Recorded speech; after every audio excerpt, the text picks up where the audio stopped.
Barnaby Brocket, Chapter 8. The Coffee Farm. When Barnaby woke, he was surprised to find himself lying in a comfortable bed with a warm blanket spread across his body, 2 fluffy pillows under his head, and a garden hose wrapped around the entire thing to keep him from rising to the ceiling, where a fan with 4 rotary blades were threatening to turn him into mincemeat. He sat up carefully, held onto the sheets, and looked out of the window.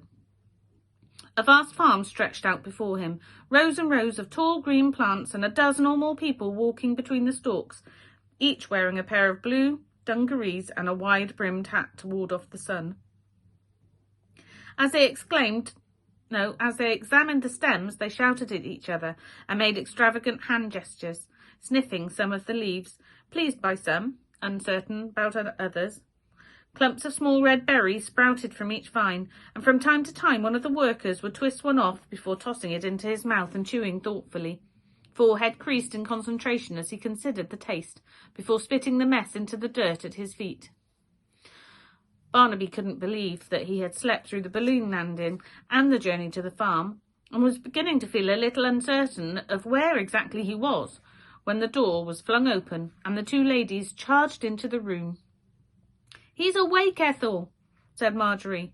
"About time, too. How long has it been, anyway?" "Almost 36 hours.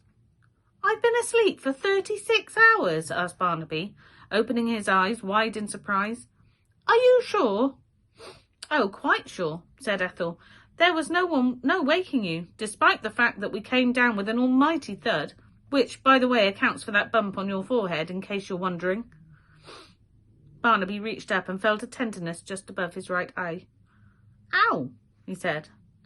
"Well, floating up into the sky will take it out of you, so it's no wonder you were tired," said Marjorie. "When we landed, we thought we'd better just bring you here until you decide what you want to do next. We put you in Vincente's old room.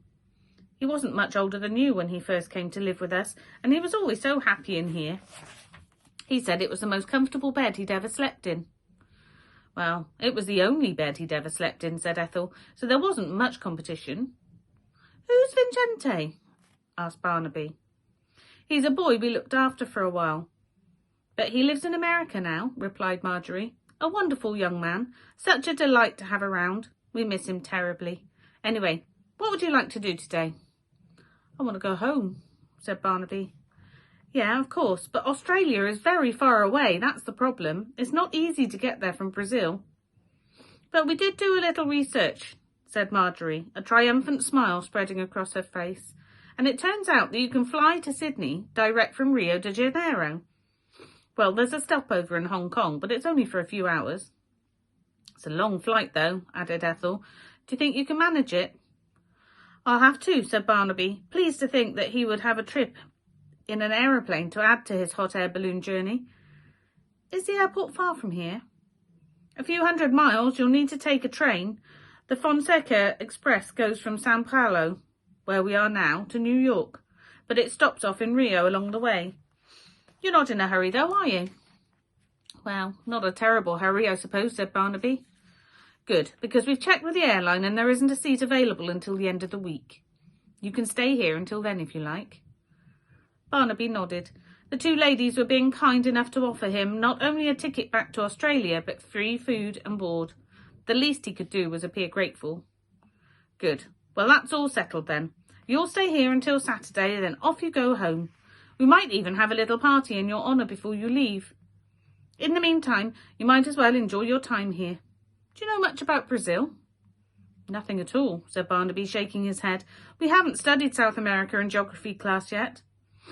"I've always said that young people should know as much about foreign countries as they possibly can," said Marjorie, nodding her head wisely, "just in case they get thrown out of home." "Or run away," said Ethel. "Or float away," said Marjorie, smiling at her, and Ethel burst out laughing, and they jumped in the air and high-fived each other, which was something that Barnaby had never seen 2 elderly ladies do before. "Of course, we didn't know anything about Brazil when we first got here," she added. "But once our families decided they didn't want anything to do with us, we wanted to get as far away from them as possible." "And we both liked coffee," said Ethel. "Loved coffee," corrected Marjorie. "So we thought what fun it would be to start our own coffee farm, here in Brazil, on this very plantation. And we've been here for, oh, how long has it been now, Ethel? Almost 40 years. Has it really been that long? It has, yes. It's hard to believe, isn't it? Well, we've been so very happy, replied Ethel, and the two ladies smiled at each other and had a little hug. Barnaby noticed that they were holding hands, which was another curious thing, but they seemed to be doing it without even noticing. He couldn't remember the last time he'd seen his father and mother holding hands. In fact, Alistair had always said that people who showed any affection towards each other in public were just looking for attention, nothing more. "Oh dear," said Marjorie, dabbing at her eyes with a handkerchief. "Have I got something in my eye, Ethel?" "Let me have a look, dear." "Oh yes, you do. Just a moment. Hold still now. Oh, be careful, you know how I hate people touching my eyes." "Don't be such a goose. There, it's gone. Better?" "Much better, thank you. You're a lifesaver. Now, Barnaby,